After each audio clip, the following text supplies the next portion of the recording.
आप देख रहे हैं न्यूज़ 7 हिंदी, राष्ट्र प्रथम। बांदा में बढ़ती गर्मी और हीट वेव के कारणों की अब वैज्ञानिक तरीके से जांच होगी। जिलाधिकारी अमित आसेरी के अनुरोध पर शासन स्तर से 6 वैज्ञानिकों की विशेष टीम जिले में पहुंची है।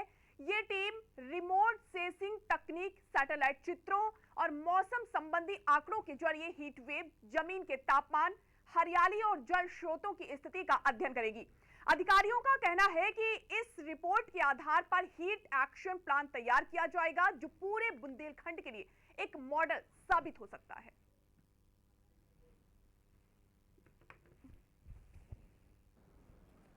देखिए, बांदा में लास्ट मंथ हम लोगों ने कुछ एक्सट्रीम टेम्परेचर्स देखे जो हर साल देखने को मिलते हैं।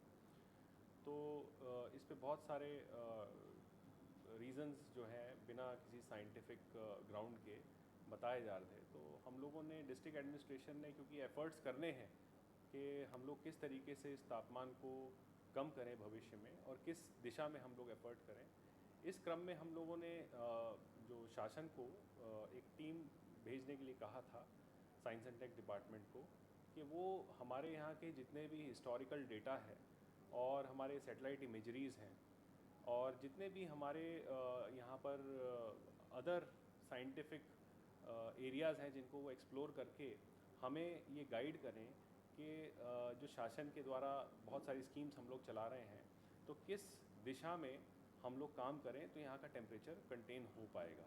तो उसी क्रम में उनके द्वारा कुछ लोगों को यहाँ अलग अलग विशेषज्ञों को यहाँ भेजा गया है जो अपना काम करेंगे और एक रिपोर्ट देंगे, जिसके आधार पर हमारा जो फ्यूचर कोर्स ऑफ एक्शन है डिस्ट्रिक्ट के अंदर वो तय करेंगे हम लोग उस आधार पर। सर, कितने सदस्यीय टीम है और कितनी टीमें हैं यहाँ पर? अभी कुछ 6 लोग जो हैं वो यहाँ पर आए हैं और विभिन्न उनके डाइवर्सिफाइड एक्सपर्ट्स हैं वो लोग, तो वो अलग अलग दिशा में अपना अध्ययन करेंगे और एक आख्या देंगे। सर, बांदा में जो है गर्मी का जो कारण है वो पेड़ों की कटान को भी लोग यहाँ पर कह रहे हैं कि बहुत मात्रा में हो रहा है, तो इसको लेकर क्या जिला प्रशासन की तरफ से कोई टीम गठित की गई है कि ऐसे जो वन क्षेत्र जो काटे जा रहे हैं इस पर कार्रवाई करने के लेकर कुछ? देखिए, ऑब्वियसली ये सब कारण टीम तो स्टडी करेगी ही, लेकिन हाँ, हम लोगों का ये दृढ़ निश्चय है कि हम अवैध कटान को यहाँ रोकेंगे, जिसके क्रम में पिछले कुछ समय में हमारे द्वारा ऐसी घटनाओं को उजागर होने पर मुकदमे भी दर्ज कराए गए हैं और हमारे जितने भी एसडीएम्स हैं और हमारे जितने भी ज़िले की फोर्स है उन सबको एक क्लियर मैसेज है कि कहीं पर भी अवैध कटान पाया जाता है तो हम दृढ़ता से उस पर कार्रवाई करेंगे। मायने को लेकर क्या मैसेज है आपका पट्टेधारकों के लिए? जितने भी हमारे पट्टेधारक हैं वो अपना वैध रूप से अगर संचालन कर रहे हैं तो प्रशासन उनके बिल्कुल साथ है और एक स्ट्रिक्ट मैसेज हमारी एनफोर्समेंट के द्वारा जो कार्रवाई की गई है, जो लास्ट ईयर में जितना हम लोग एनफोर्समेंट किया था उतना पिछले 1.5 महीने में ही हम कर चुके हैं, तो एक स्ट्रिक्ट मैसेज सभी लोगों को चला गया है और मुझे लगता है। अब रुक करते हैं बांदा की अगली खबर की ओर, जहां टीटी अनिवार्यता के विरोध में राष्ट्रीय शैक्षिक महासंघ ने आंदोलन का बिगुल फूंक दिया है। सैकड़ों शिक्षकों ने जिलाधिकारी कार्यालय पहुंचकर प्रधानमंत्री, केंद्रीय शिक्षा मंत्री और मुख्यमंत्री के नाम ज्ञापन सौंपा। महासंघ का कहना है कि टीईटी लागू होने से पहले नियुक्त शिक्षकों पर अब ये नियम लागू करना उनके सेवा अधिकारों और प्राकृतिक न्याय के सिद्धांतों के खिलाफ है। शिक्षकों ने सरकार से स्थायी समाधान की मांग करते हुए चेतावनी दी कि मांगे पूरी नहीं होने पर आंदोलन को और तेज किया जाएगा।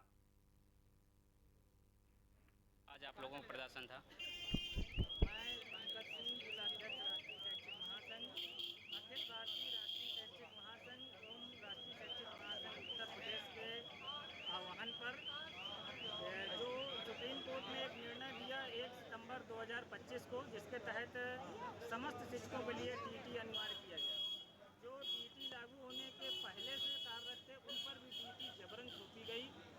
इसके क्रम में हम लोगों ने सर्वप्रथम 15 सितंबर को ज्ञापन कार्यक्रम किया था और उस ज्ञापन कार्यक्रम से प्रभावित होकर के उत्तर प्रदेश के माननीय मुख्यमंत्री जी ने तुरंत रिव्यू पिटीशन दाखिल करने का निर्णय लिया था और रिव्यू में लगभग 1 साल बाद सुनवाई होने के बाद 29 मई को फैसला आया कि हम 1 साल का समय बढ़ा रहे हैं, परंतु टीटी सभी को करना पड़ेगा। जिससे देश भर के लगभग 30 लाख शिक्षकों पे आक्रोश व्याप्त है। और उसी के विरोध के क्रम में अखिल भारतीय राष्ट्रीय शैक्षिक महासंघ द्वारा एक साथ देश के सभी जिला मुख्यालयों पर आज ज्ञापन कार्यक्रम किया गया है।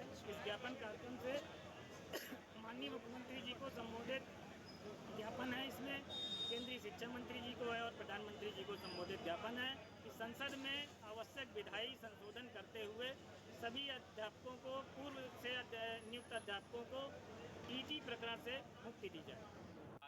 चुने हुए इंग्रेडिएंट्स और फाइनेस्ट ग्रेडिंग से बनते हैं लाजवाब टेस्टी मसाले, राजेश मसाले। क्या चटपटा है राजेश मसाला, ट्राई करिए। अच्छा, राजेश मसाले।